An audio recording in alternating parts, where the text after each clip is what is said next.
بسم اللہ الرحمن الرحیم. معزز ناظرین السلام علیکم ورحمۃ اللہ وبرکاتہ. آپ دیکھ رہے ہیں یوزر اسلامک اسٹوڈیو. میں ہوں محمد ذاکر بیٹھ.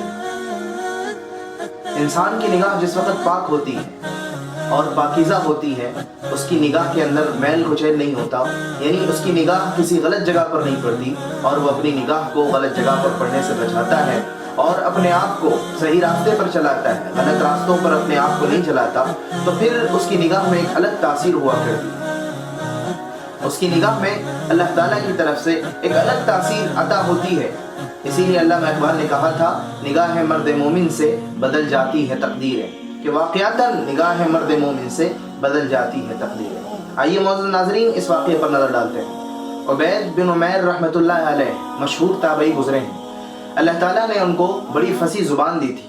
ان کی مجلس میں مشہور صحابی حضرت عبداللہ بن عمر رضی اللہ عنہ بھی بیٹھا کرتے تھے اور ان کی دل پر اثر ہونے والی گفتگو سے پھوٹ پھوٹ کر روتے تھے. مکہ مکرمہ میں ایک جوان عورت تھی، شادی شدہ تھی. اللہ نے اسے غیر معمولی حسن سے نوازا تھا. یہ حسن بھی بڑی عجیب چیز ہے. بڑے بڑے بہادر پہلوان اور سورما اس کے ایک انداز غلط نگاہ کے وار سے ڈھیر ہو کر بسمل کی طرح تڑپنے لگتے ہیں. یہ خاتون ایک دن آئینے میں اپنا چہرہ دیکھ رہی تھی. شوہر سے کہنے لگی، کوئی ایسا شخص ہو سکتا ہے جو یہ چہرہ دیکھے اور اس پر فریفتہ نہ ہو؟ شوہر نے کہا، ہاں ایک شخص ہے. کہنے لگی، کون؟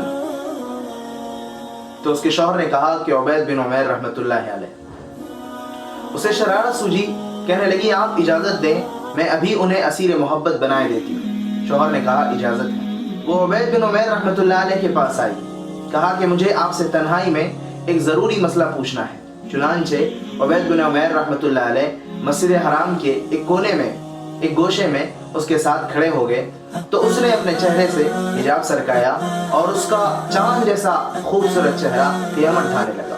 عبید بن عمیر رحمۃ اللہ علیہ نے اسے بے پردہ دیکھ کر فرمایا، خدا کی بندی، اللہ سے ڈر. کہنے لگی، میں آپ پر فریفتہ ہو گئی، آپ میرے متعلق غور کر لیں.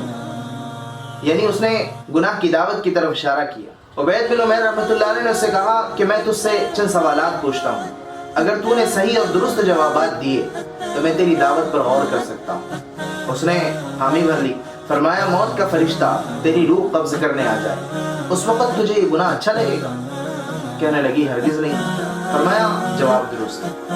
پھر کہا کہ لوگوں کو ان کے اعمال نامے دیے جا رہے ہیں اور تجھے اپنے اعمال نامے کے متعلق معلوم نہ ہو کہ دائیں ہاتھ میں ملے گا یا بائیں ہاتھ میں، اس وقت تجھے یہ گناہ اچھا لگے گا؟ کہنے لگی، ہرگز نہیں. فرمایا، جواب درست. اس کے بعد فرمایا، پلسرات کو عبور کرتے ہوئے، پلسرات کو پار کرتے ہوئے تجھے اس گناہ کی خواہش ہوگی؟ کہنے لگی، ہرگز نہیں. فرمایا، اللہ کے سامنے اپنے اعمال کے سوال و جواب کے لیے جس وقت تو کھڑی ہوگی اس وقت اس گناہ میں تجھے رغبت ہوگی؟ کہنے لگی، ہرگز نہیں. فرمایا، جواب درست. اس کے بعد اسے مخاطب کر کے کہا، اللہ کی بندی، اللہ سے ڈر، اللہ نے تجھ پر انعام و احسان کیا ہے، اس کی نافرمانی نہ کر. چنانچہ وہ گھر لوٹی تو اس کے دل کی کائنات بدل چکی تھی.